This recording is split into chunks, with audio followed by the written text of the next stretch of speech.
गरीबों की नदी के पार भूतिया सोने का महल। जमुनापुर एक ऐसा गांव जिसके बीचों बीच एक बहुत विशाल नदी थी, जिसके दाईं तरफ एक ऐसा गांव रहता था जहां गरीबी की महामारी थी। वहां के घरों में लोग दाने दाने के मोहताज थे। वहीं जमुनापुर गांव के बाईं तरफ एक बहुत बड़ा विशाल चमचमाता सोने का महल था। कल की रात तो मेरे परिवार वालों के लिए मुसीबत की रात थी। मेरा पूरा परिवार भूख से तरस रहा था और मेरे घर में अनाज का एक दाना नहीं था। क्या कहती हो ललिता बहन, मेरे घर की खुद स्थिति कुछ इस तरह की ही थी। ऊपर से मेरा तो छोटा बेटा भी बहुत बीमार है, इलाज कराने को पैसे भी नहीं है। सही कहा, हमारा ये जमुनापुर गांव आर्थिक रूप से बहुत कमजोर है। पर क्या तुम एक बात जानती हो, हमारी इस विशाल नदी के बाईं तरफ एक बहुत बड़ा सोने का चमचमाता महल है। पर कहते हैं वहाँ कोई जाता नहीं है। धीरे कहो, क्या तुम्हें पता नहीं वो महल कोई साधारण महल नहीं है।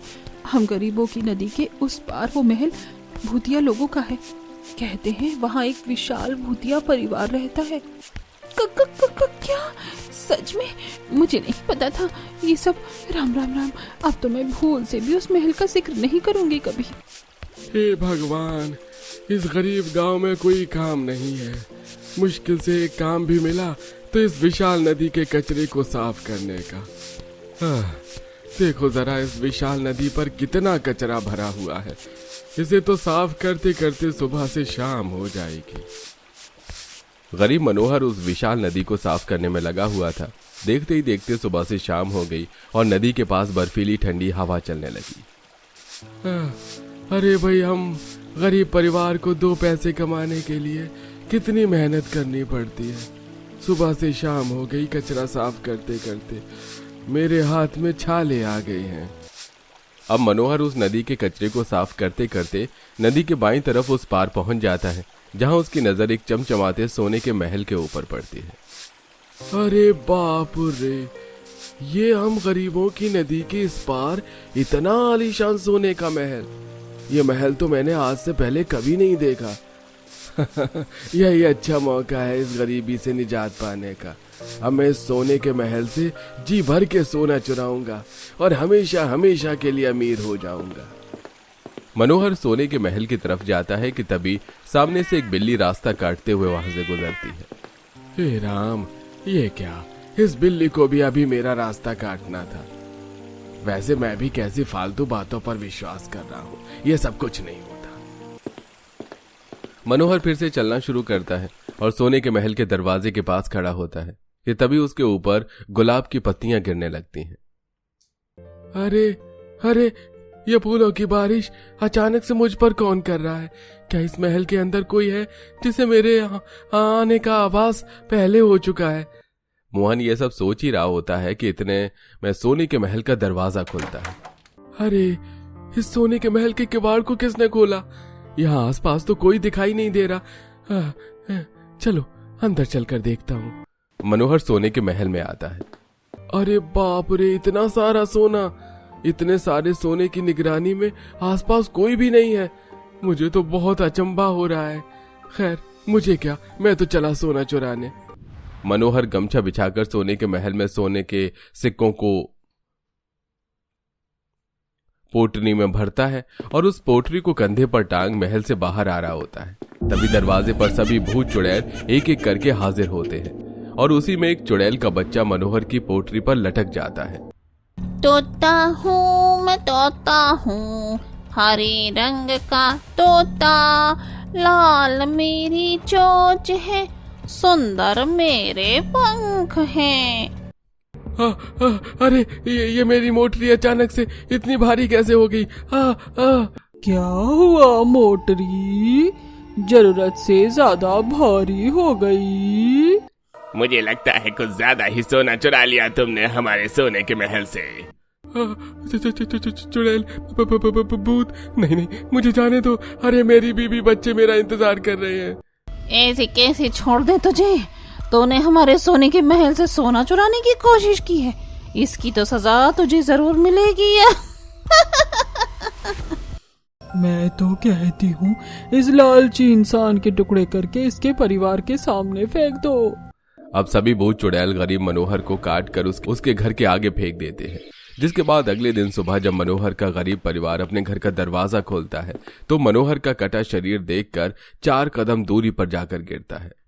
हे भगवान, ये कैसा अनर्थ हो गया।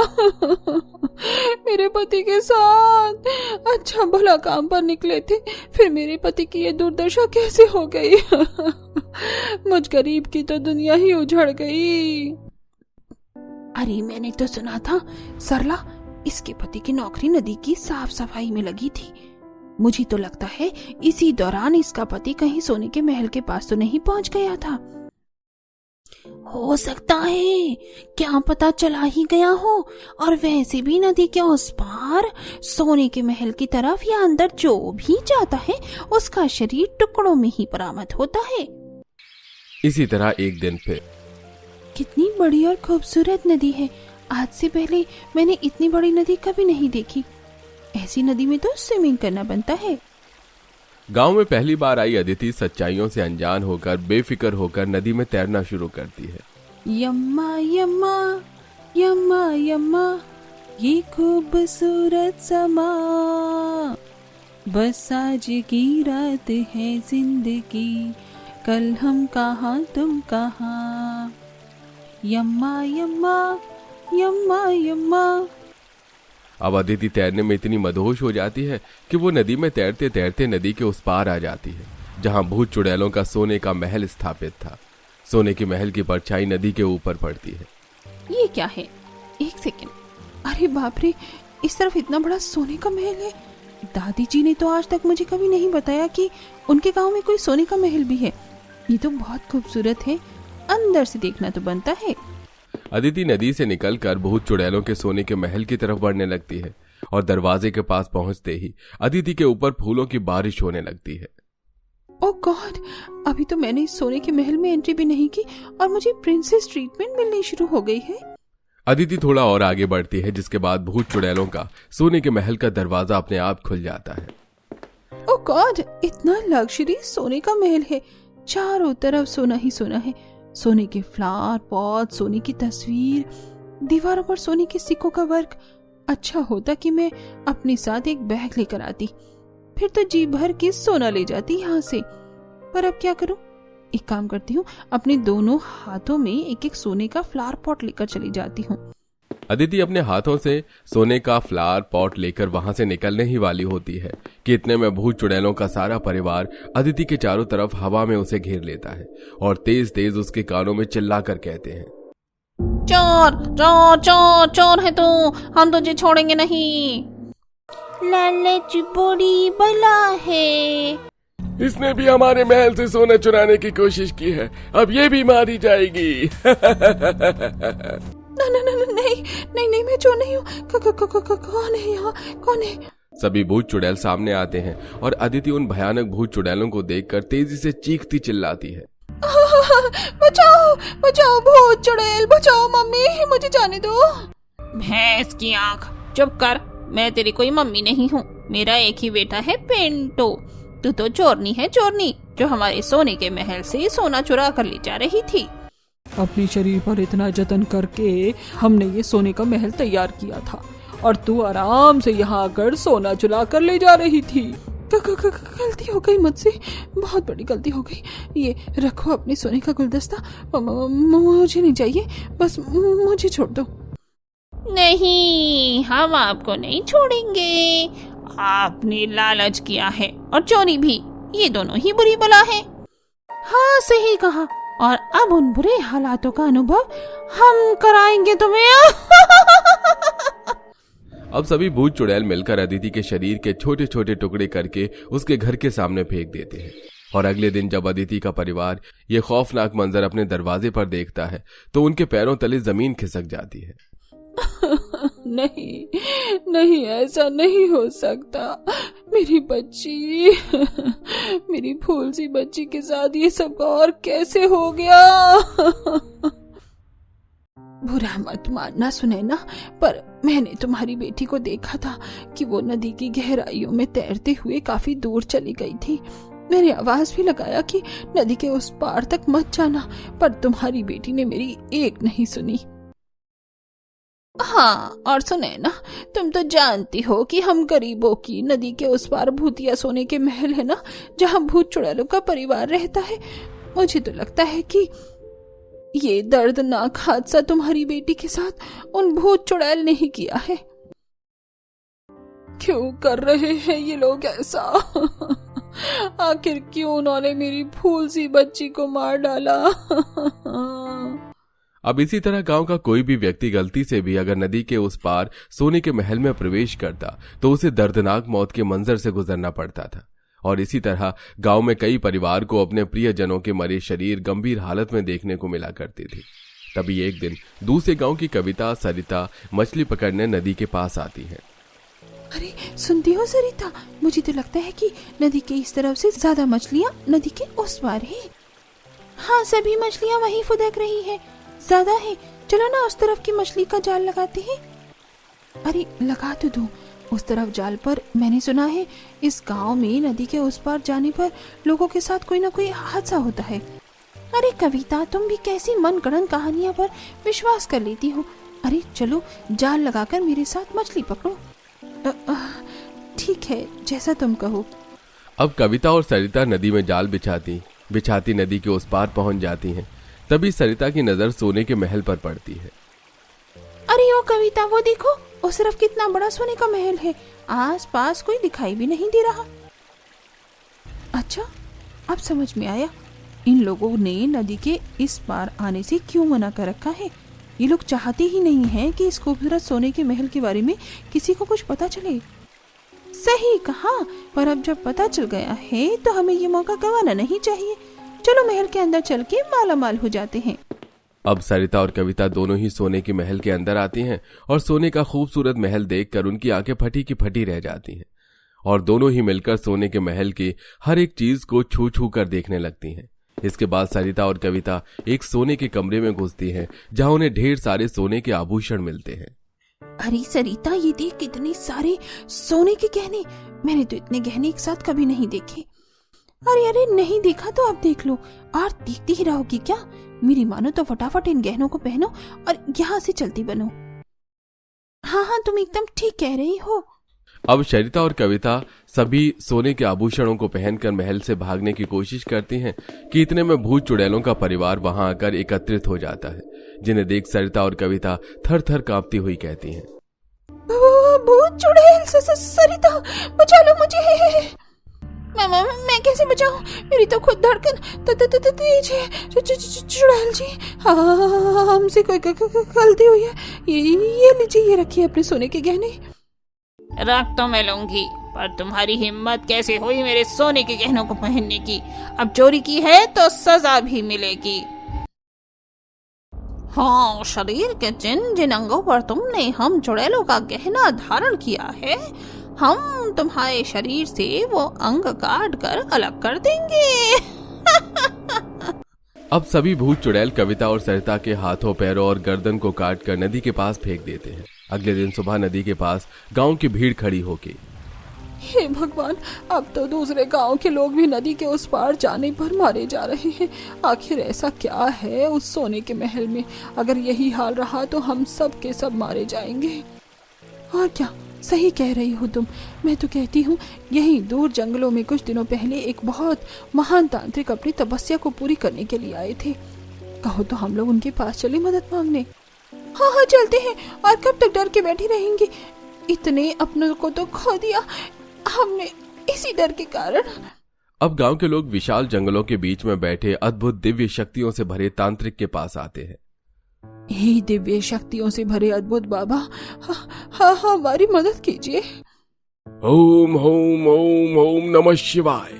क्षमा चाहती हूँ बाबा कि मैं आपकी साधना को रोक रही हूँ, पर मुझे इस वक्त आपकी बहुत जरूरत है बाबा, मेरी मदद कीजिए। लोगों की गुहार सुनकर तांत्रिक अपनी साधना को वहीं रोक देता है। क्या हुआ पुत्री, क्यों चिंतित है? बाबा, हम गरीबों के गांव में नदी के उस पार एक ऐसा सोने का महल है जिसके आसपास कोई भी भटकता या अंदर जाता है तो उस महल में रहने वाली शैतानी शक्तियां इंसानों को बेरहमी से मार काट कर फेंक देती हैं। असंभव, ऐसा कैसे हो सकता है? पर हाँ, हर सिक्के के दो पहलू होते हैं। इसलिए मैं किसी भी परीक्षण पर पहुंचने से पहले दोनों पक्षों की परिस्थिति को देखना चाहूंगा। कल ब्रह्म मुहूर्त में मैं आप लोगों के साथ नदी के उस पार सोने की महल पर पहुंचूंगा। ठीक है बाबा। अगले दिन सुबह गांव वालों के साथ तांत्रिक नदी के उस पार सोने के महल के पास पहुंचता है, जहां सोने के महल से कई तरह की डरावनी आवाजें, हंसने की आवाज, बुजुर्ग के रोने की आवाज, तो कभी पायलों की छन छन की आवाज बाहर आ रही थी। इन ध्वनि को सुनकर लगता है कि इस सोने के महल में भूत चुड़ैलों का पूरा परिवार बसा हुआ है। पर बाबा, ये भूत चुड़ैल यहाँ पर कैसे आई और कब से रह रहे हैं, और आखिर क्यों इन लोगों ने हमारे परिवार के सदस्य को मार डाला? चिंता मत करो, मैं अभी इस महल के बाहर अपनी दिव्य शक्तियों से एक एक चक्र बनाकर उस चक्र में देखूंगा कि ये शैतानी शक्तियां ऐसा क्यों कर रही हैं। इतना कहने के बाद तांत्रिक महल के पास अद्भुत शक्तियों से भरा एक चक्र बनाता है और मंत्रों का उच्चारण करते हुए उस चक्र में तांत्रिक उन सभी भूत चुड़ैलों का अतीत देखता है। माफ करना बच्चों, तुम्हारे पिता और एक ससुर होने के नाते भी मैं तुम लोगों को एक अच्छी जिंदगी नहीं दे पाया। अरे पिताजी, आप ऐसा क्यों बोल रहे हैं? मेहनत तो हम तीनों ही करते हैं। वैसे पिताजी, आपको पता है हमारी ही तरह गरीब सुखिया का परिवार रातों रात अमीर हो गया। वो कैसे बेटा? वो उसने कई साल पहले लॉटरी की टिकट खरीदी थी और पूरे 1 साल बाद उसकी लॉटरी की टिकट का नंबर मैच हो गया और रातों रात वो करोड़पति बन गया। अरे ये सब अफवाह होती है, तुम इन सब के चक्कर में मत पड़ो। नहीं देवर जी, सही कह रहे हैं। एक बार मेरे गांव में भी ऐसे ही लॉटरी एक गरीब परिवार की लगी थी और वो रातों रात अमीर हो गए थे। हाँ भाभी, उसी तरह की लॉटरी की बात कर रहा हूँ मैं भी, और मैं तो ऐसी लॉटरी की टिकट अब खरीदने की सोच रहा हूँ। सोचिए मत, खरीद लीजिए, क्या पता हमारी भी किस्मत पलट जाए। अगले दिन रमेश लॉटरी की टिकट काउंटर पर टिकट लेकर, भैया ये पकड़ो अपनी लॉटरी टिकट। भैया, ये लॉटरी टिकट खरीदने के बाद पता कैसे चलता है कि लॉटरी हमारी लगी है? भैया 6 महीने के बाद अखबार में लॉटरी के टिकट के नंबर आते हैं और जिसके टिकट का नंबर मैच होता है वो रातों रात मालामाल हो जाते हैं। अच्छा, 6 महीने बाद। अच्छा ठीक है। अब 6 महीने तक रमेश अपने बड़े भाई और पिता के साथ कड़ी मेहनत में फसल की कटाई करता था। तभी एक दिन, अरे रमेश जी, उस लॉटरी का क्या हुआ? अरे क्यों पीछे पड़ी है मेरे बेटे की? अगर लॉटरी लगेगी तो पता चल ही जाएगा। अब ऐसे ही देखते 6 महीने निकल जाते हैं और एक दिन रमेश भगवान के पास बैठकर जोर जोर से घंटी बजाते हुए, हे भगवान, इस बार लॉटरी के टिकट का नंबर मेरी टिकट से मैच हो जाए, तेरा बहुत बड़ा उपकार हो जाएगा मुझ पर। दूसरी तरफ से प्रियंका और उसकी आरती भागी भागी अखबार लेकर रमेश के पास आती है। रमेश जी देखिए, अखबार आ गया है, इसमें आपका लॉटरी का टिकट का नंबर मिलाइए ना। हाँ, रुको, अभी मिलता हूँ।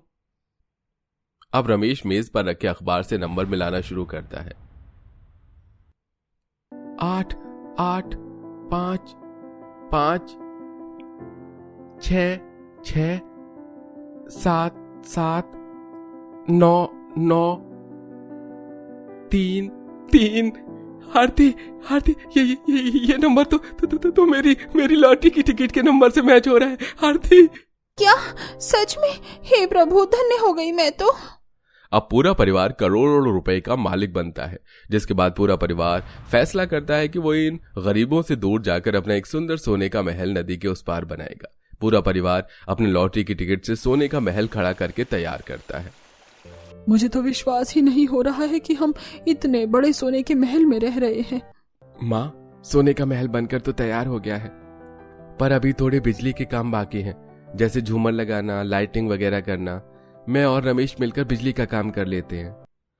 रणवीर और रमेश सोने के महल के हॉल में झूमर टांग रहे होते हैं कि तभी एक बहुत बड़ा शॉर्ट सर्किट होता है और पूरे वायर में आग लग जाती है। झूमर ब्लास्ट करता है और पूरे सोने के महल में करंट फैल जाता है, जिसके बाद पूरा परिवार करंट से वहीं मर जाता है और फिर वो पूरा परिवार शैतानी भूत चुड़ैल बन जाते हैं। अब हमारे सोने के महल का क्या होगा? हमारी खुशियाँ तो शुरू होने से पहले ही खत्म हो गई इस सोने के महल में। अब हमारे भूत चुड़ैलों के परिवार को ही अपने सोने की महल की रक्षा करनी होगी। हाँ, और अगर किसी ने भी इस पर गंदी नजर डाली तो हम उसे वहीं जान से मार देंगे। ये भूत चुड़ैलों का परिवार यहाँ से कभी नहीं जाएगा, और अगर तुम चाहते हो ये लोग यहाँ से चले जाएं, तो किसी ईमानदार व्यक्ति को इस सोने की महल की देखभाल और इसकी रक्षा करनी होगी, क्योंकि अब तक जितने भी लोगों की मौत हुई है, इन लोगों ने इस सोने के महल की रक्षा करने की जगह इस सोने के महल पर अपनी गंदी नजर डाली थी, इसलिए उन भूत चुड़ैलों ने उन्हें मौत के घाट उतार दिया। पर मामा, इस सोने के महल में तो भूत चुड़ैल रहते हैं, फिर कोई भी इंसान कैसे इसकी पहरेदारी या देखभाल करेगा? मैं इस गांव के किसी भी व्यक्ति को एक अद्भुत शक्तियों से भरा ताबीज देता हूँ। इस ताबीज को पहनकर जो भी महल के अंदर जाएगा, उसके ऊपर ये शैतानी शक्तियां हावी नहीं हो पाएंगी। लाइए बाबा, ये ताबीज आप मुझे दे दीजिए, मैं करूंगा उस भूत चुड़ैलों के सोने के महल की देखभाली और पहरेदारी। अब रात को सरपंच ताबीज पहनकर महल के अंदर जाता है, जहां उसे कई तरह के चीखने, चिल्लाने, रोने, हंसने की डरावनी आवाज सुनाई देती है, लेकिन फिर भी वो हिम्मत बनाकर सोने की महल की पहरेदारी करता है। आखिर कौन है ये जिस पर ना तो हमारी शक्तियों का असर हो रहा है और ना ही इस मनुष्य की आंखों में इस सोने के महल के प्रति कोई लालच दिख रहा है? तभी वहां पर तांत्रिक प्रकट होता है। इसकी आंखों में लालच तुम्हें कभी नहीं दिखेगा, क्योंकि ये तहे दिल से तुम्हारे सोने की महल की रक्षा करना चाहता है, और मैं चाहता हूँ कि तुम अब अपनी ये जिम्मेदारी मनुष्य के हाथ सौंपकर अपनी दुनिया में लौट जाओ। हमें खुशी हुई कि आपने हमारी मदद की और एक ईमानदार व्यक्ति को इस सोने के महल की पहरेदारी पर रखा है। अब हम निश्चिंत होकर अपनी दुनिया में लौट सकते हैं। इतना कहने के बाद सभी भूत चुड़ैल हवा रूपी उस महल से विलुप्त हो जाते हैं, जिसके बाद सारा गांव चैन की सांस लेता है। और आज भी जमुनापुर गांव में नदी के उस पार कोई न कोई ईमानदार व्यक्ति उस सोने के महल की पहरेदारी और देखभाल कर रहा है।